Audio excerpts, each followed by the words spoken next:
What's up, my friends? It's Rob Bill here. Welcome to Masculinity Rising number 9. We're going to have Ravi Rothenberg on today. We're going to talk about being a rising dad, cultivating deep connection, deep presence in fatherhood, how to do that as a dad when we're running around living crazy lives.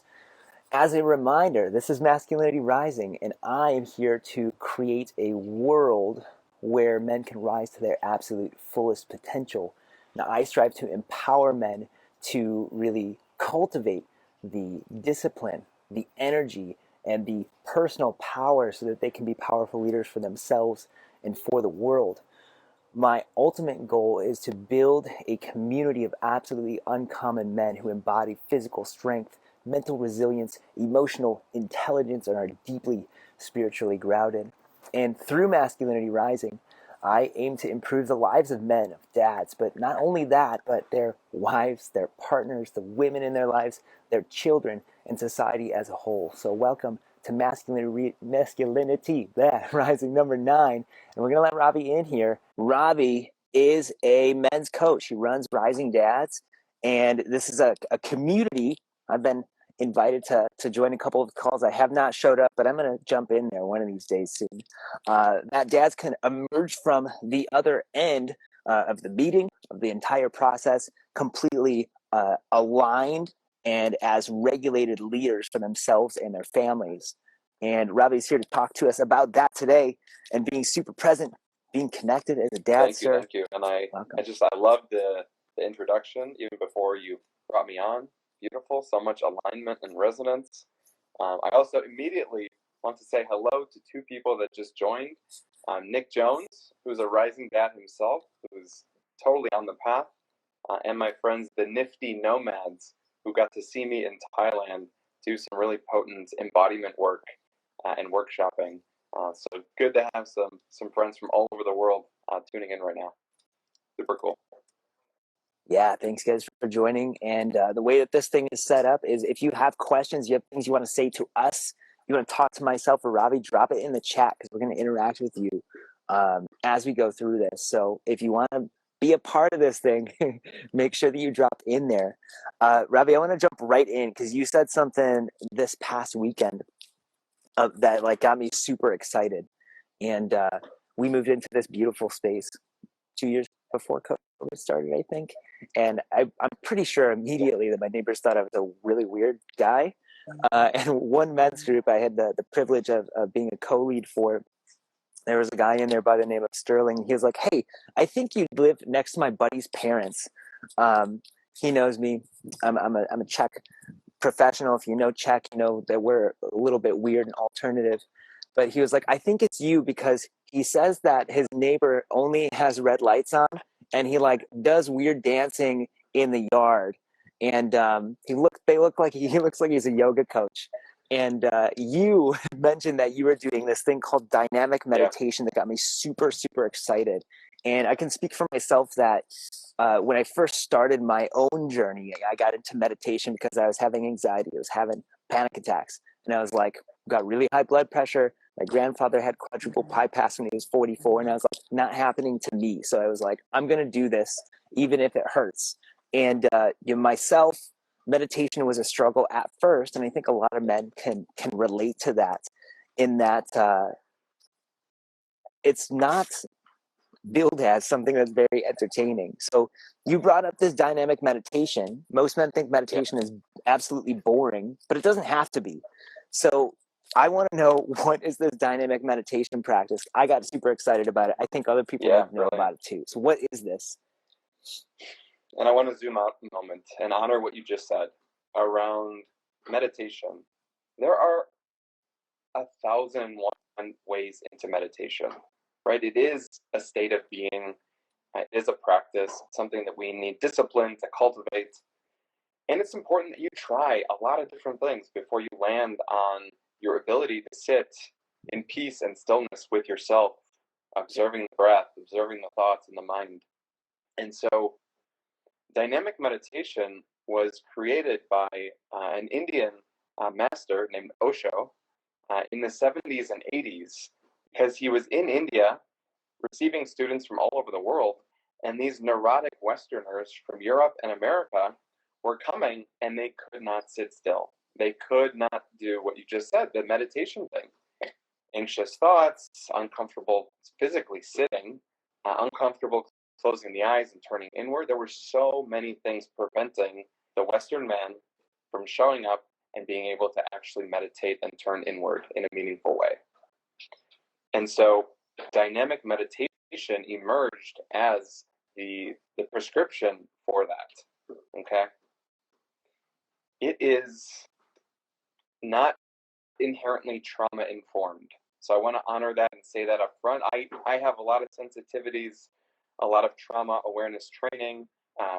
This practice is not that, at least when you're in the practice. You can do things to set up the container so that people of all backgrounds and conditions feel safe to try and explore dynamic meditation.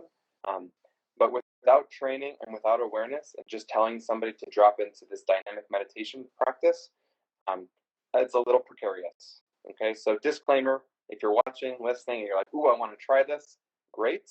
But give yourself the gift of a little bit of support, either from somebody like myself, or just go really slow the first time that you give dynamic meditation a try. Cool? All right. Dynamic meditation, for me, was one of the main things that shifted my entire wiring internally. And just again, a little history before I go into the practice. I was in a yoga teacher training. I was in India, eating clean, doing things like enemas and other practices that were unheard of. Like almost every day we were learning something new that was like really mind-blowing. And then we'd actually practice that technique. And so about a week into this training, similarly, dynamic meditation emerged as this thing that they were showing us what it was, and then we did it as a group. And the first time, it was really challenging. I'd say the first 5 times it really challenged me. And now, because it's my body knows there's this point of reference that when I go into this dynamic meditation, there's different like altered states of consciousness that I can access because I've done it a number of times. And then the practice continues to expand, right? So whether I do it 5 days in a row, which I've done, or I don't do it for 5 months and I come back because I know I need to drop into that space and remember, it's a tool that I've used enough that I can reach for it in the time of need. Yeah. There are some people that are properly insane that do a 21-day dynamic meditation challenge. And I'll let you be the judge, actually. After I share dynamic meditation, you be the judge of 21 days in a row. Sounds insane. Cool? Yes. So, again, developed by Osho, dynamic meditation is an hour long. Okay, it's 1 hour. There's a soundtrack that's taking you through 5 stages. Okay, 5 stages is 1 hour long. And again, if you're in a safe place, ideally in a like semi-soundproof place, otherwise it's important to kind of alter your expression, which is fine. There's ways to modify dynamic. Like if you're in your backyard, I'd give you some modifications. I might also send you into the garage for a more full expression. I also want to give a wave to Chris, who just logged on. What's up, Chris? I was just thinking about you. 5 stages, 1 hour. The soundtrack is taking you through each stage. It's very clear when one stage is starting and another is ending. Also, the setup, in most cases, if you're doing it with a group, you're all in a room, everybody has plenty of space, because you have your eyes closed for the entire time. Okay? In the beginning, it's actually important to wear a blindfold, even just wrap something around the eyes so that you don't have to be tempted to blink and open the eyes. The more that you can stay totally inward for 1 hour, the more potent the experience. Okay? So imagine that you're in this room, there's, say, 7 people, you're kind of scattered in a circle of sorts. I like to stand on a yoga mat because when my eyes are closed, it just helps me keep a little bit of orientation in the room. I'm standing on a yoga mat, I'm blindfolded, and I want to have a Kleenex, a tissue, to blow my nose right before I start. Okay, clear the nasal cavity, because the first stage is 10 minutes of deep, rapid, chaotic nostril breathing. Okay, so this is not it. Okay, deep, rapid, chaotic.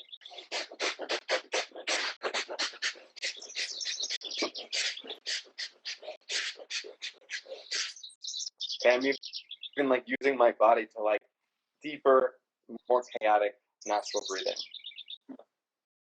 It is chaos is key. I'm oxygenating my whole system, and the strength and commitment to stage one is going to be the fuel that powers the next 4 stages.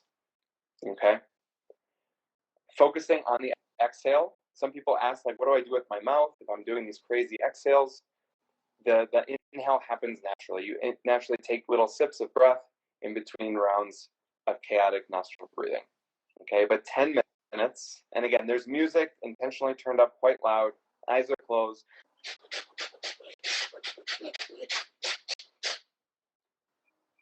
Again, I've done this a lot, so I can drop into that.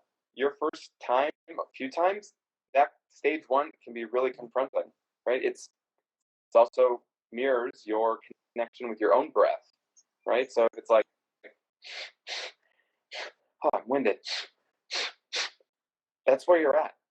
Perfect, right? So like a meditation practice, like a yoga, it's about being compassionate with exactly where you're at in the process, in the practice.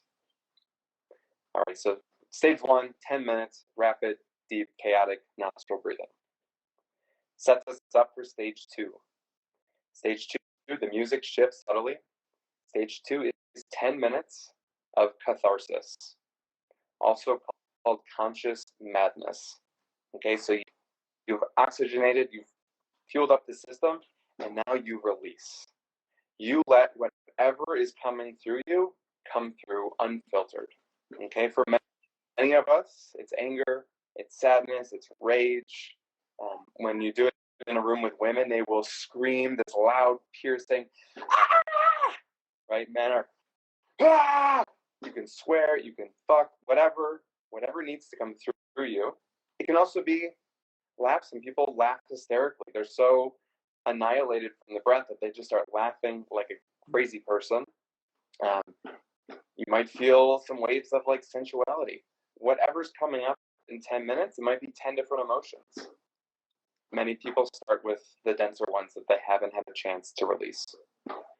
You can also be totally nonverbal. You can get on the ground, scream, and have a tantrum like a child. You can bark like a dog. Consciously, you can go mad. Okay?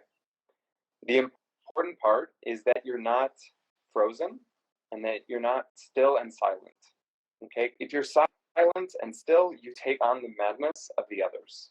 Okay? But when you allow something to move, it becomes this symphony of chaos. And it's really, the energy is so potent. I've also heard from facilitators of the practice, fake it until you make it.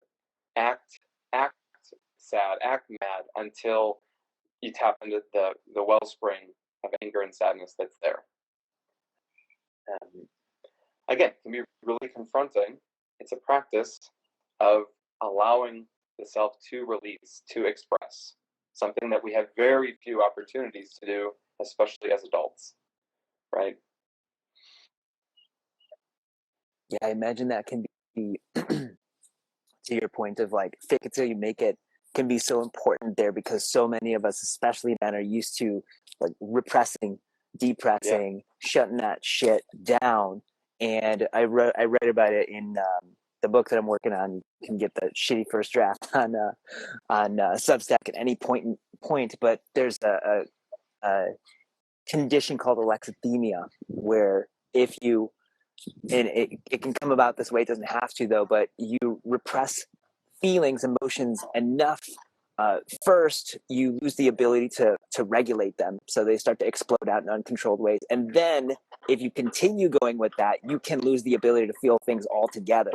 And so fake it till you make it I imagine from my viewpoint looking at it is so important, because there's probably really big barriers in there, and you like leaning into that and be like, I don't know if this is here, but I'm going to go for it anyway. It's kind of melting through those barriers. You're applying heat. We call it Kriya. We're applying that heat, that conscious action to it, and eventually melting that barrier. So then you can actually let that stuff out, because that's pressure inside of a volcano, Mount Doom, that needs to come out. So I'm going to zip it there and let you continue, but thank you for sharing that. Better out than in, right? And a lot can move in just 10 minutes of really conscious exertion and expression. From there, we transition to stage 3. Stage 3 is actually historically my favorite stage. There's something about it that is so just like primal, and I have a strong engine. So when I have a chance to tap into that, I thrive. I really love it. So stage 3, there's a Sufi mantra, who, H-O-O, who, okay? And I can say who from here. I can say who from here. But the goal in stage 3 is to put your, maybe right now, wherever you're at, put your hand right below the navel, about 2 inches below the navel, right? That's your hara, your energetic center, okay? And you bellow, hoo, hoo, hoo, hoo, from that place, okay? While you're bellowing hoo, rhythmically, constantly, arms go up over the head, hands extending up towards the ceiling, and I'm jumping. If physically you can do this, you're going to jump 3 to 6 inches off the ground and slam down on your heels. Okay? If you're sensitive or tired or old or fatigued, whatever the thing is, you can also just come up on the tiptoes and then drop the heels. So arms are up, dropping the heels, and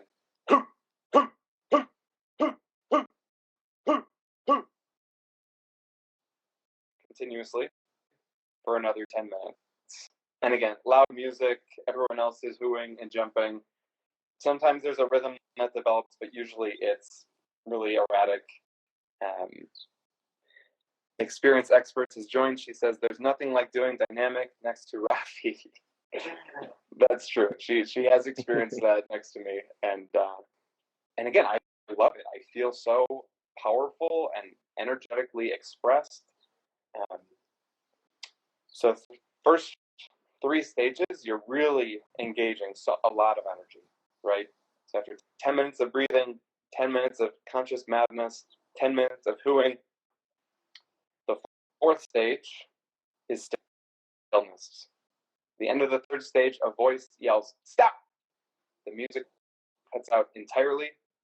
You freeze wherever you are, which is likely somewhere like this. Your arms are up, but you're like exhausted, likely. But you freeze wherever you are, and you just witness. You become the observer, and you can feel every fiber of your breath. There's likely sweat dripping down the side of your face. Shoulders are likely fatigued, but there's an energy that just arises. It was already there, but now you can really tap into the subtleties of it, because when you turn out all the volume on the outside world, you turn the volume way up on what's moving through you on the inside. And that, if you've never been able to sit in meditation and feel a stillness and a peace, there's a high likelihood that you will feel it for the first time during stage 4 of dynamic meditation. And you remain there for 15 minutes. Total stillness. It's natural for the arms. Like, it's not about being the strongest guy in the room and being so tough that I'm gonna endure and keep my arms up. No. If they naturally need to come down or end up here, or sometimes mine just end at my side, and that's fine. But you're not doing anything. You're just allowing that to happen while you really focus on cultivating what's happening on the inside. Your goal is to not let energy out, keeping it in the system. And with eyes closed, and I think we're all highly sensitive beings, So in that stage 4, when we really are intimate with our own sensitivities, you might be seeing different colors, you might be feeling energy buzzing up your arms, at the crown of your head. Like there's a lot of sensation that can arise in that 4th stage. Because you moved so much energy in 30 minutes and then you halted it. So it's like a locomotive train going 100 miles an hour and then stopping. That's a lot of energy. And you feel it. You're there for it. You witness it. You marinate in it.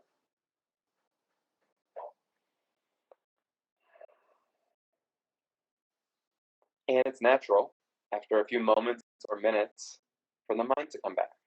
What am I doing? Just standing here now. I have to cough. Now I have to hold this in. I have to go to the grocery store after this. Natural. That's what happens. And in that moment, if you're conscious, you can just come back. Come back to witnessing. Come back to breathing. Come back to just feeling the warmth that is circulating through the body. So that's stage 4. In stage 5, the music comes back really subtly, really gently. It's kind of like 70s music. I've also experienced dynamic meditation with more modern music, but I like the original track. It's the best. It's the real McCoy. But stage 5, the music comes back, and you have 15 minutes to celebrate. You again, eyes are closed, and you can just let the music move you. You can dance ecstatically. You can just stand there swaying. I've come to tears in stage 5 in that celebration. But really, some people are surging with energy. So stage 5, they're dancing joyously, ecstatic. Others are, again, just staying a bit more inward and gentle. So whatever stage 5, whatever celebration and expression and honoring the journey, the human experience that you just consciously participated in, stage 5. And then at the end of that, the music cuts out. And so certain practitioners and space holders do it differently, but I like to lie in Shavasana for a song or two and just integrate. Again, there's a lot that moves through the body, a lot that moves through the headspace.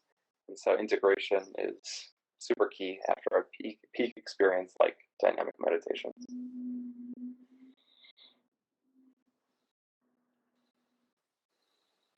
Sounds like a wild time. Yes. And I can see where it would be so necessary for Osho to have developed this technique, this practice, this specific organization of practices. Let's put it that way. For Westerners in general, because we're so overstimulated, so overscheduled, and more so now than in the 70s. Way more so now than in the 70s. Over identified with this thing. If you can't see me, if you're listening, that's pointing to the brain or my head. My brain's in there, and we allow that the one thing within us that's capable of time traveling and inventing things from nothing to rule our lives. So I can see how all these techniques would be so impactful for breaking that, for, like we talked about, breaking down some of the inner barriers that we have so that we can get back into the body, get embodied again. And like you said, integrate, to bring the different pieces of ourself together, the mind and the body just being two of them that we're bringing in here. But how did this impact you? So you talked about how you got into it. Why are you still doing it? Yeah, great question. I continue. If you heard me earlier, I've done this 5 days in a row. I've gone 5 months without doing it, and I returned to it because for me it offers a lot. But I'll list a few of the things that it does for me. Number one is tension release. I know that if I've accumulated tension, if for whatever reason I'm repressing things, I know that when I show up for dynamic meditation, I will release almost all of that on the other side. Right? It might not be easy. There might be resistance in some of the stages, which is also information for me about where I'm at, just in my own being. but it's a great, great, great practice for tension release. It also, it's so activating, right? If I'm feeling depressed or like a little lethargic, between the breath, the catharsis, and the hooing, it just lights me up, right? So it reactivates something in me when I'm feeling a little down. Um, and it strengthens my awareness. It is one of, again, the most potent meditative tools for heightening and building resistance in a conscious way. It's like going to the gym for my awareness. And some of the insights and downloads, whatever, the clarity that emerges in many of the stages. Because while I'm in madness, catharting, there's also the observer still behind me, within me, but behind me, witnessing all this stuff moving through me. And so I get a lot of clarity, a lot of insights, and actually inspiration shows up when I show up for dynamic. You create space for the so-called shower thoughts to come through, because you're able to tap into that from a scientific standpoint, to create the one, the heart coherence, and then two, the brain coherence, the brainwave states necessary to access your subconscious. So it sounds like for you that it is a massive tension release, anything you've been holding on to. Second, it's an activator of energy when you're feeling down, or you're just like looking to maintain your energy, that flow of energy. And then three, that self-awareness. We could talk about it in terms of the shower thought, or just your higher self, your observing self, the energy that is you, that you can pull out for visual and put it up above your head and watch. And if you're listening to us and you're like, that sounds absolutely insane, I've been there. I've been there. Remember my first day meditation teacher training was, you want me to do what? So I'm curious then. So it sounds like you continue to do this practice for those reasons. How does this stuff, because the nervous system is such a big thing, and through repeated patterns, either like highly intense emotions or events, or repeated patterns, repeated emotions and events, like feeling anxious every time I open my phone to look at my bank account, or like my boss is gonna email me something, and like this one time this email turned out really bad and I'm nervous about it, or like I'm worried that I turn my heat up and I'm not gonna be able to pay my bills. That stuff on repeat gets ingrained in the nervous system, and then we start to feel these things more consistently all the time. And the nervous system likes consistency. So when you start to make changes, and you're like, I talked about at the beginning, I started to. The nervous system doesn't necessarily like consistency. If it's not adaptable, if it's not flexible, then consistency keeps it from being confronted. But an attuned and emotionally, or not even emotionally, an attuned nervous system has the capacity to handle the waves of all the things that you mentioned. Yeah. It likes safety when it's not resilient, when you don't have the heart rate variability, if you want to put a measurement on it. It craves safety. So when that's not there, that's how we can get pulled into patterns and ways of being that are like, these are not good for me. I don't know why I keep doing this, but we go back to the consistent thing of safety. So I'm curious about the nervous system. How do we take what you've talked about, dynamic meditation, or other things? How do we apply this stuff so that we can start to regulate our nervous system, take control back, take our power back from these patterns that are pulling us down? Yeah, there's a lot there that we can explore. What's most alive for me right now is that the nervous system has its different states of being, right? So oversimplified, there's sympathetic, which is more of that fight, flight response. And then there's parasympathetic, which is the rest and digest, the friendly and free. And practicing like this, and many of the practice, whether you're doing a cold exposure, cold shower, ice bath, polar plunge, whatever your thing, these are taking us into different states so that we can improve our ability to regulate our heart rate, and so that we can take that high chest breathing in a sympathetic state and start to consciously exhale and regulate, breathing down into the belly, right? Reminding the system that there is safety here. We're not in danger. We don't have to flee. And so it's, again, everyone is on their own journey of, we're all consciously or unconsciously, actually we'll just say we're all unconsciously regulating ourselves, right? So if maybe you had a stressful day, you're feeling anxious, and what you know to regulate is reaching for a cigarette, because actually, instead of nicotine or whatever the other chemical compounds that are happening, you're taking a breath, right? Maybe you're taking 15 or 20 breaths at a time. That's what's actually happening, right? Same thing with I'm not going to go into all the substances, but mostly unconsciously we're reaching for something outside of ourselves so that we can come back to homeostasis and regulation in our nervous system. Okay, life is very stimulating right now, right? And so again, these practices, they take us away from stimulation, or at least towards a different flavor of stimulation, but we're doing it on purpose, and we're consciously flexing that system. And I like you use the word coherence a lot. And what's cool is that when you're in a room of other people doing the same work, there is a coherence that develops, whether it's a yoga class and you're breathing in accordance and in rhythm with others, in a safe space, with the right lighting, with music that's soothing, or no music because the breath is music. That's where the whole body and the whole system can come back to itself. There's this concept in nervous system language called neuroception. Right? We're walking around all day unconsciously scanning our environment for fight, flight, or connection. Okay, and so automatically we're looking at people walking down the street like, oh, potential threat, or ooh, I like the way they look. Maybe they're going to be my friend or a lover.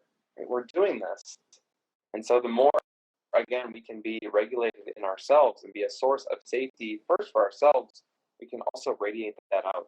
And that's why these practices, this way of being, to your point back to the beginning of like why masculinity rising, so that we can be sources of safety and grounded in our own nervous systems, and thereby grounding and supporting others in our families and communities and the world at large. I'll pause there. Love it. So one of the things that you said that or that I've experienced or heard from you from when it comes to rising dads is that through the work that you're guiding men through, dads through, is that they're coming out the other end, whether it's one meeting or the entire process, more aligned and more regulated leaders for themselves and their families. What do you, when you bring up alignment, regulation, I'm curious, what does that mean? Coming from you, what is that experience like inside of the man who's experiencing that too?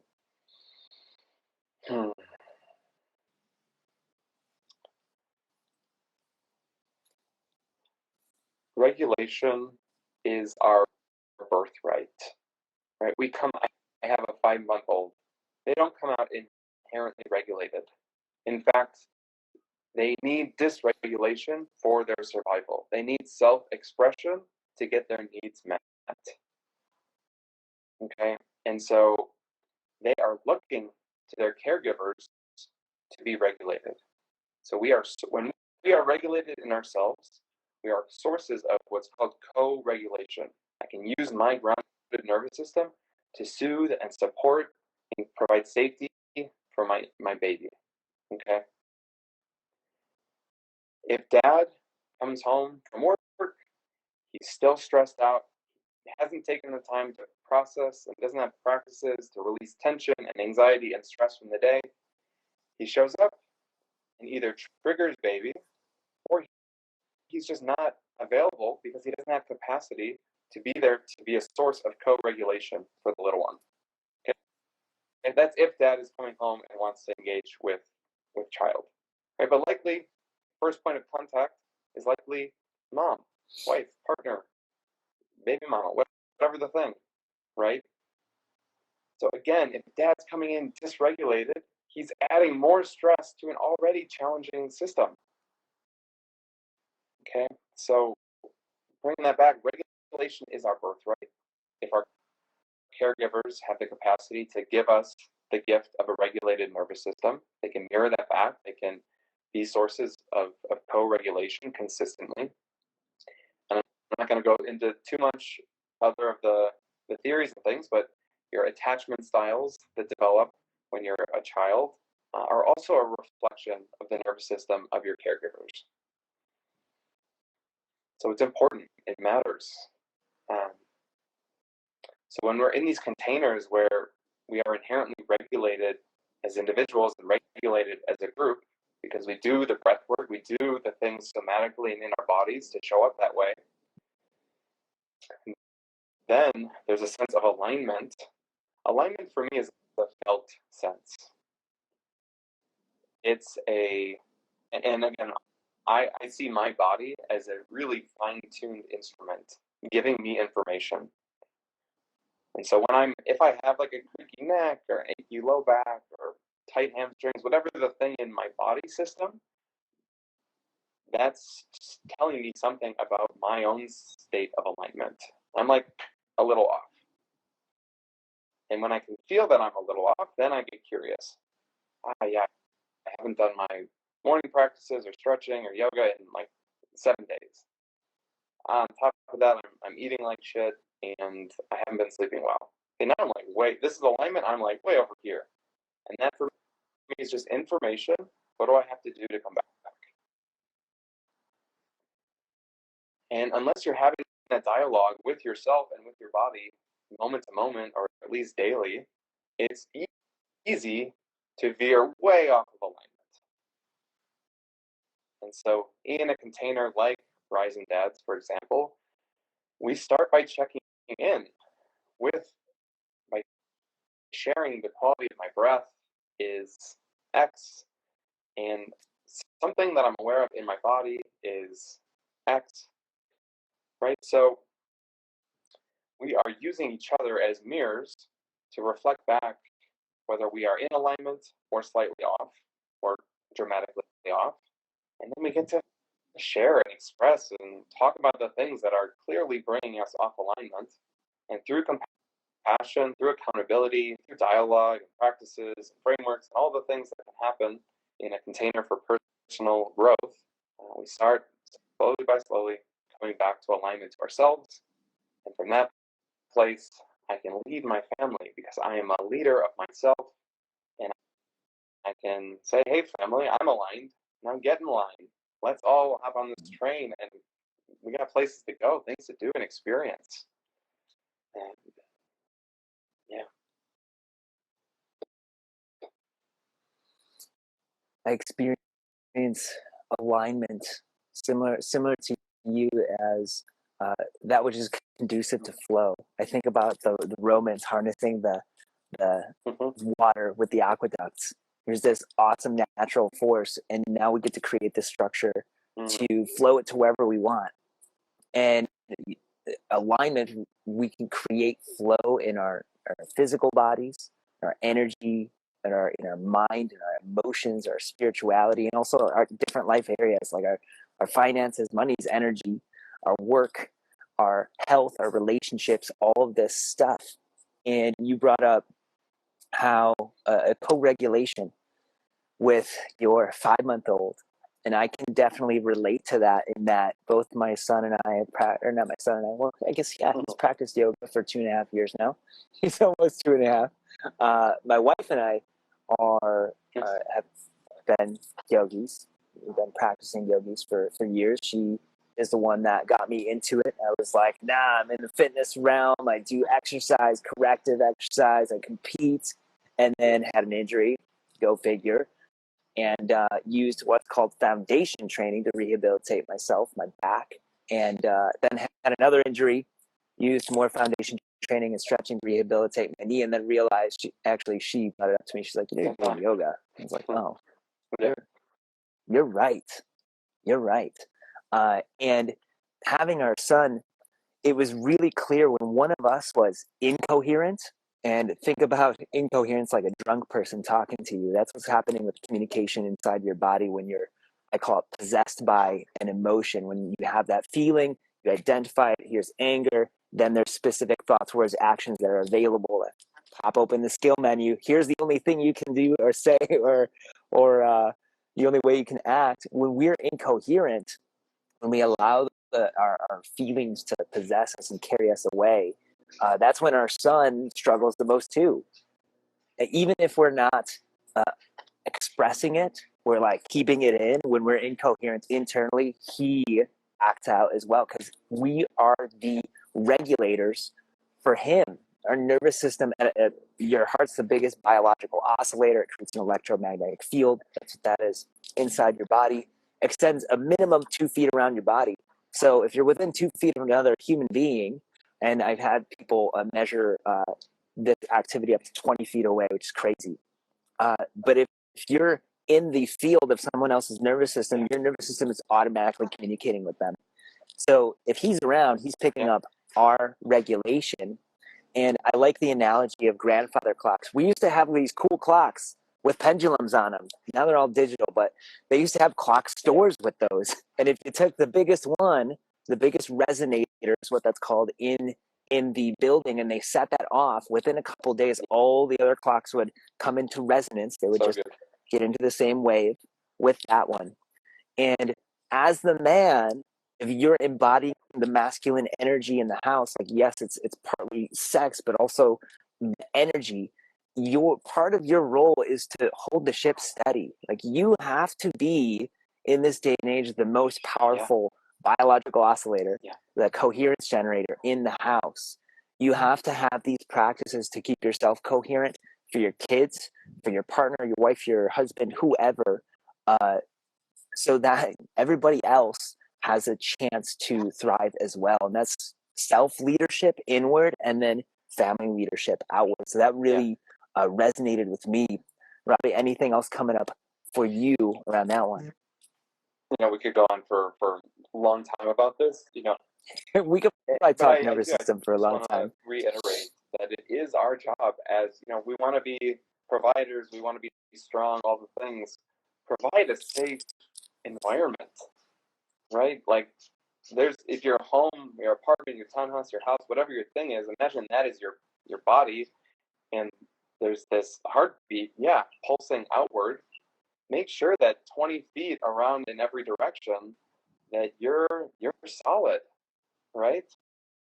And again, there's so many layers to this, but like, if you have a 70-inch TV in the middle of your living room and you're blasting, Monday Night Football, and your infant is trying to sleep 2 rooms over, and your wife is stressed, and then you're like, well, we need to see a sleep specialist because you're not sleeping well. And it's like, well, maybe there's some other factors in the environment that aren't so conducive to people having regulated nervous systems and turning down at night and preparing for sleep. Right? So starting to take responsibility for actions of self, and also thinking mindfully about, what are the things that are contributing to this environment that we dwell in and live in to be good for our collective nervous system as a family.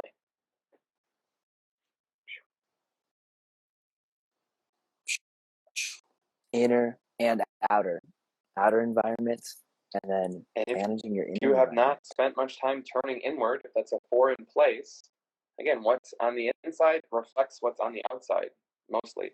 So if inside is chaotic and hasn't been addressed, then likely outside world is also going to be a reflection of that.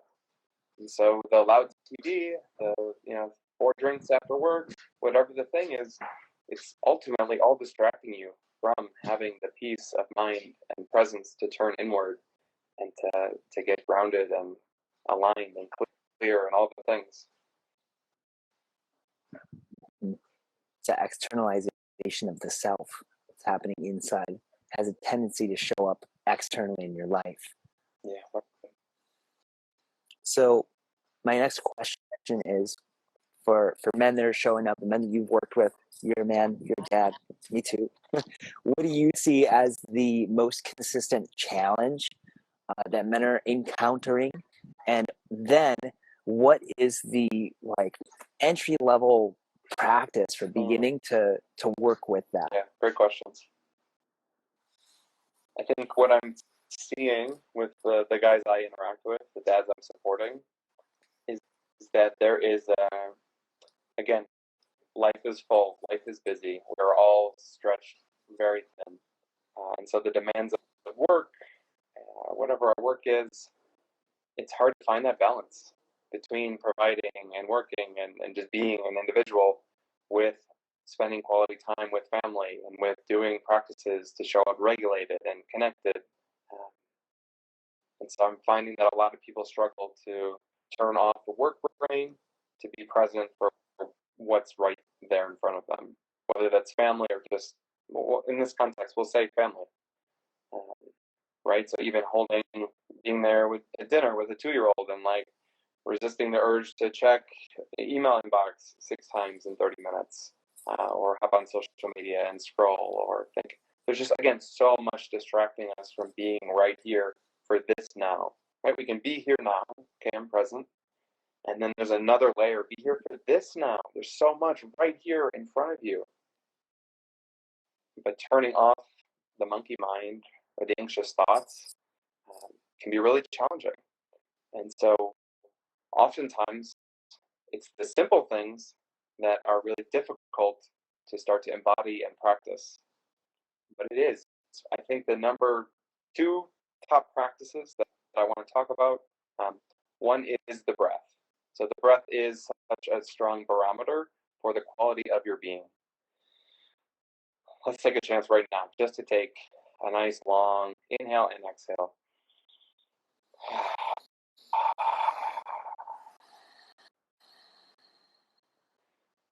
All right. We're getting excited, which is great too. A lot of people are like, oh, this nervous system stuff sounds boring. I'm just regulated.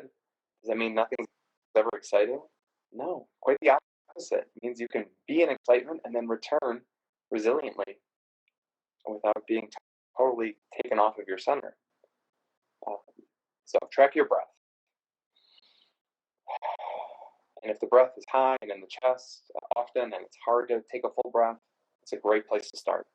Learn more about breath work, or simply just start extending your exhale. Breathe in for a count of 3 and exhale for 6.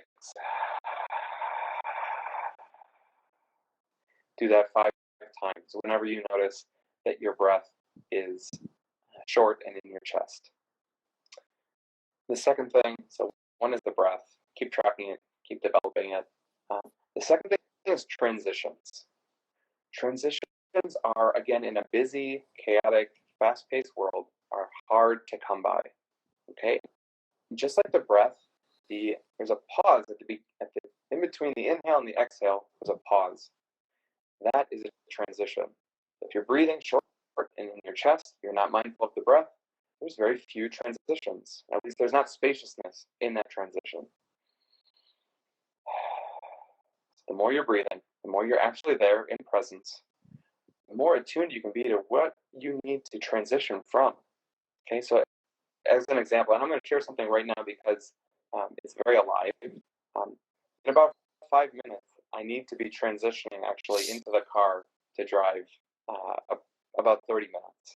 Okay, so time got a little away from me. I just wanted to let you know I've got to wrap in about 5. Okay. Let's do it. And right now, I'm really excited. I'm present, I'm engaged, I'm embodied, but also I'm a little activated. I'm super energized. This is really inspiring, this exchange. Okay, so it's on me to transition between this state of energy to the next thing that I have to do, which is check in with my partner, assemble a diaper bag, potentially dress the baby, feed the dog. There's 5 things minimum that I have to do before I can walk out the door to go drive my family 30 minutes. Okay? So I'm going to transition, whether it's 30 seconds or a minute. After we wrap up this call, I will stand here or sit down, take a drink of water, catch my breath, gather myself, and then prepare to meet whatever is on the other side of this door. Okay? Because if I bring this energy as it is right now, I literally might come to my baby who might have been just feeding or sleeping, and she'll look at me like, right? She will feel what is reverberating out from me. So it's on me, my responsibility to transition. Because I'm the leader of myself, and I want to be the leader, grounded for my family. So transitions. And I want to make this, ground this in just for someone too who's like, maybe you work from home, right? Pandemic times, you're still working from home. You have a whole morning full of calls. Maybe some of them are stressful, or you're in your inbox, and there's just a lot of sympathetic overdrive that has to happen to be an effective worker. Okay? Be mindful. When you want to go have lunch with baby and family, take a moment. Breathe. If you have tension accumulated, stretch the body, do something. And again, start developing tools and practices so that you know what works for you uniquely, so that you can take that time and then transition mindfully through the door and be grounded and open and ready to connect with whatever is waiting for you on the other side.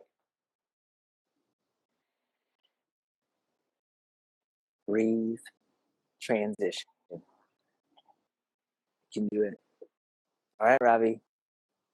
Anything else coming up for you before we just close this thing up? Yeah, really love the energy you brought. Thank you. Me too. I got more stuff that we can dig into at another time too. So that's it. Where can we find you? Where can we find more about what you're doing at Rising Dads? My favorite place to dwell right now is Instagram. So find me, follow me, say what's up. RiseWithRavi. And I'm in a cohort right now of Rising Dads, but there will be another likely in June. So if you want to do group work together, go on an 8-week journey, really powerful, let me know, Rising Dads. And then I also host an event semi-regularly called the Fatherhood Forum, a bit less structure and accountability that you'll get in a group coaching program, but a great way to interact with yourself and other inspiring dads like Rob right here. Yeah. Awesome. Thank you, Ravi. Thank you so much for being here. And that's it for Masculinity Rising number 9. And as always, thank you all for being here. This is value for value. The only value I ask that you return is like this, comment, share it with people, and let us know what else you wanted to hear us talk about. And that way I know that you enjoy this, because I want to make sure that I use your time wisely and I use my time wisely, Ravi's time wisely as well. And that's it. Thank you everyone for being here, and have an absolutely amazing day. Remember to breathe.